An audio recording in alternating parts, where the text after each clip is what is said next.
안녕하세요, 아로마과정입니다. 오늘 보여드릴 영상은 주택을 시공하는 처음부터 마지막까지 1년의 과정을 영상으로 만들어 보겠습니다. 첫 번째 영상이고요. 사실 저희도 주택 시공업체라서 상담 전화를 많이 받는데 되게 난감해 하시는 분들이 많습니다. 어디서부터 시작을 해야 될지를 잘 몰라서, 어떤 경우는 땅도 준비가 안 된 상태에서 전화를 주셔서 집 짓는 걸 어떻게 해야 되는지 물어보시는 분들도 있고 다양한 분들이 있습니다. 오늘 영상은 땅은 준비됐다는 그런 전제로 영상을 제작하도록 하겠습니다. 처음에 어떤 것부터 시작을 해야 될지 되게 난감해 하시는 분들이 많은데요. 잘된 분들은 좋게 이제 자기의 전원주택을 갖는 분들도 계시지만, 아시다시피 잘 안 돼가지고 소송을 하시는 분들도 많고 공사가 중단되는 그런 경우도 많이 있습니다. 집 짓기를 처음 시작할 때 준비해야 되는 것과 해야 될 일, 그리고 마지막까지 하는 일을 1년에 여러 편의 영상으로 만들어서 보여드리도록 하겠습니다. 먼저 집 지을 땅이 준비가 됐다면 예비 건축주분들이 찾아가야 될 곳은 건축사무소입니다. 보통 대부분의 분들이 시공사를 먼저 찾는 경우가 많은데요. 시공사를 찾는 것보다는 건축사무소에 가서 거기에 소장님도 계시고 실장님도 계시니까 여러분들이 갖고 있는 땅에 대해서 어떤 집을 지을 수 있는지 상담을 받는 게 여러분들이 첫 번째 해야 될 일이지 않을까, 그렇게 생각을 하고 있습니다. 가끔 어떤 분들이 이제 시공사에서 상담을 받아서 저희한테도 가끔 상담이 올 때 보면 시공사에서 설계를 했다고 하는데, 그거는 그냥 집을 그려준 거지 설계라고는 보기는 좀 힘들 것 같습니다. 왜 그러냐면 여러분들이 가진 땅에 몇 평의 집을 지을 수 있고 용적률은 어떻게 되는지, 그거에 따라서 2층 면적도 생각을 해야 되는 부분이고 하기 때문에, 그리고 다양한 이제 법적 제한에 이제 영향을 받게 되는데요. 그거를 명확하게 파악할 수 있는 부분이 이제 건축사이기 때문에 건축사를 먼저 만나보셔서 어떤 주택을 지을 건지 상담을 하시는 게 좋을 것 같습니다. 건폐율 용적률 말고도 고도 제한이나 어떤 경관지구, 기반 시설은 어떻게 되는지, 특히 또 이제 도시계획이 어떻게 잡혀져 있는지도 꼭 확인을 하셔야 되고요. 이런 게 굉장히 이제 지역지구가 많기 때문에, 그리고 각 지방마다 조례가 다 있기 때문에 여러분들이 땅을 샀다 해서 마음대로 집을 지을 수 있는 건 아닙니다. 하기 때문에 시공사에서 무조건 설계를 했다는 거는 큰 의미는 없고, 그냥 집을 그려준 경우라고 보시면 될 것 같아요. 여러분들이 원하는 집을 이쁘게 그려줬겠죠, 겉에는. 그래서 그걸 보고 덜컥 계약을 하셔서 나중에 추가비가 발생한다든지, 아니면 그 집이 여러분들의 땅에 맞지 않는 경우도 생길 수 있고 여러 문제가 생길 수가 있습니다. 그렇기 때문에 집을 지으려고 하고 땅을 구입을 하셨다면 먼저 그 지역의 건축사를 찾아가서 상담을 받아보시는 게 첫 번째 해야 될 일이지 않을까, 그렇게 생각이 됩니다. 그래서 도면이 나오면 그 도면을 갖고 시공비가 얼마가 될 것인지 여러 시공사들과 미팅을 하는 게 그 다음 할 일이지 않을까 싶습니다. 일반적으로 시공사에서 그려주는 그림은, 이제 저도 시공업체를 운영을 하고 있지만 어떻게 보면 여러분들과 계약을 하기 위한 하나의 그런 방법, 수단이라고 보시면 될 것 같습니다. 그림만 보고서 굉장히 완벽한 집이 될 것 같다는 그런 착오는 좀 안 하셨으면 좋을 것 같습니다. 또 실질적으로 그렇게 그림을 보고 그 시공사에서 제안하는 플랜을 보고 이제 계약을 하셨다가 낭패를 보신 분들도 제가 여러 번 좀 만나봤고요.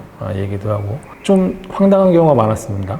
아무것도 안 나왔는데 덜컥 계약만 먼저 하신 분들도 있었고, 그런 분들을 봤을 때는 정말 저런 분들도 계시구나, 그런 생각도 들었습니다. 그래서 이제 여러분들이 건축사를 만나서 어느 정도 도면을 다 확정을 짓고 도면을 받게 되면 이제 그거 갖고 이제 시공사에 이제 견적 의뢰를 해야겠죠.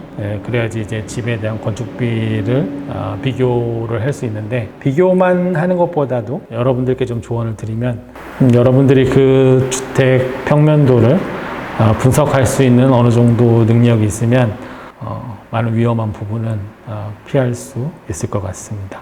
집을 분석하는 거는 대단히 큰 건 아니고, 만약에 3D를 할 줄 안다면 좋겠지만 그거를 꼭 못하셔도 업체에다 충분히 요청을 하시면 무료로 많은 시공업체들이 해주고 있습니다. 저희도 계약하기 전까지 3D로 집을 구동을 해가지고 충분히 건축주한테 집을 분석하는 걸 인지를 시켜주는데요. 여러분들이 지을 집을 구현을 해줄 것입니다. 시공사 미팅을 하기 전에 주택을 사전에 분석을 하면은 여러분들한테 많은 도움이 될 것 같고, 주택을 어떻게 분석을 하는지 분석하는 방법에 대해서 말씀드리도록 하겠습니다. 이 주택은 저희한테 시공을 상담받은 한 2번 정도 미팅을 하고 이제 도면이 나온 다음에 주택을 분석을 해가지고 견적서를 작성을 할 겁니다. 이분도 마찬가지로 설계사무소를 들리지 않고 저희한테 오셔가지고 저희가 같이 이제 몇 번 주택을 지었던 건축사무소 소장님을 소개시켜드려서 거기서 이제 합리적인 비용으로 잘 하셨습니다. 이 평면도를 갖고 제가 3D로 만들어서 지붕 면적은 어떤지,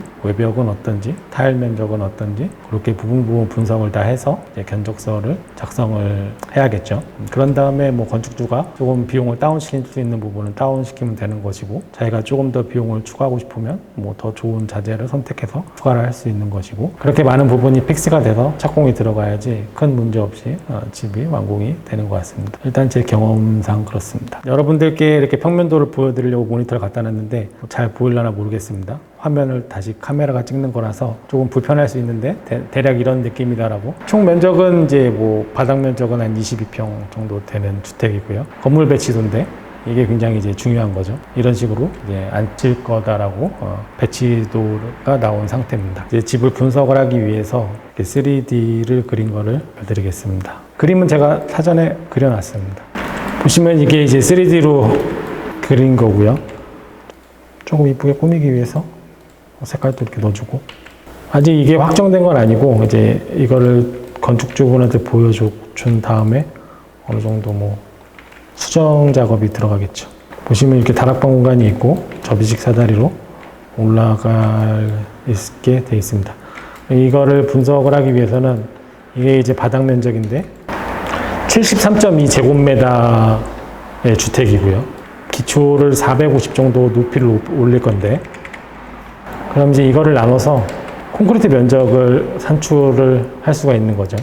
이렇게 치수를 다 확인을 한 다음에 지금 저 같은 경우는 세 부분으로 나눴습니다. 1번, 2번, 3번으로 나눠가지고 계산을 해보면 됩니다. 그러면 치수에 따라서 나오면 한 36루베, 그러니까 한 38루베 정도, 땅 파는 것마다 조금씩 틀리기 때문에 36루베 정도가 들어가지 않을까 싶습니다.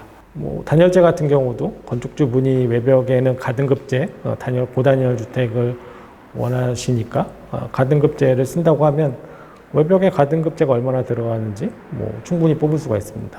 지금 계산을 해보면 지금 외벽 치수를 다 더하면 나오겠죠.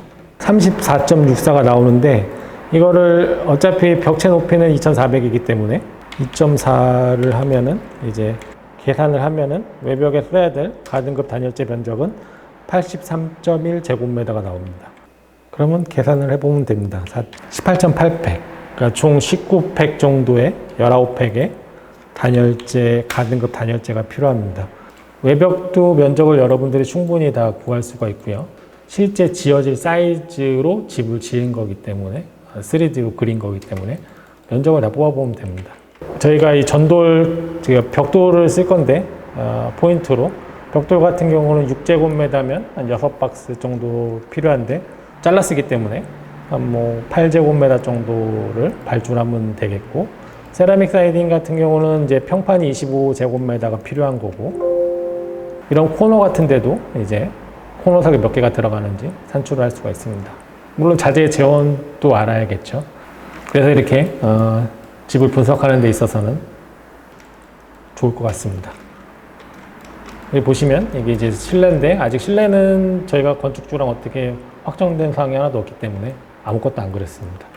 대신 이제 창호 사이즈도 제가 추천 사이즈로 지금 다 실질적인 사이즈를 다 이제 집어넣은 상태고요. 건축주분이 나 창호 사이즈 마음에 든다라고 했을 때 그때서 이제 창호 금액이 나올 수가 있는 거죠. 이런 상태가 없이 그냥 집 지으러 상담을 하러 갔는데 창호는 얼마가 듭니다라고 하는 거는 좀 이해하기 힘든, 굳이 이렇게 3D 프로그램 하기가 어려우면 뭐 업체에다 요청을 해도 충분히 될 것 같고요. 아니면은 종이와 펜이 있으면 충분히 더 분석을 할 수 있습니다. 무턱대고 계약을 하시는 분들이 많이 있는데 그러지 마시고 조금 귀찮더라도 많이 알아보셔가지고 좋은 집 짓기가 됐으면 좋겠습니다. 저도 시공업체를 운영을 하지만 전반적으로 집 지을 때 좀 속상하신 분들이 많이 있어가지고 좀 안타깝고 해가지고 제가 아는 부분을 여러분들께 도움을 드리려고 하겠습니다. 아무래도 시공비가 금액적으로 제일 크기 때문에 많은 문의를 하시는데 그것보다도 여러분들이 집 지으려는 땅 주위에 건축사무소를 방문하셔가지고 여러분들의 땅에 대한 정확한 내용을 파악을 한 다음에 그 다음에 시공사를 가서 상담을 하셔도 늦진 않고요. 굳이 뭐 3D가 아니어도 조금의 노력이 필요하면 여러분들이 종이와 연필을 갖고도 어느 정도 분석은 하실 수 있습니다. 다음 영상에서는 아까 제가 보여드렸던 그 평면도를 분석을 해가지고 여러분들께 보여드리면서 설명을 드리도록 하겠습니다. 감사합니다. 나름하우징이었습니다.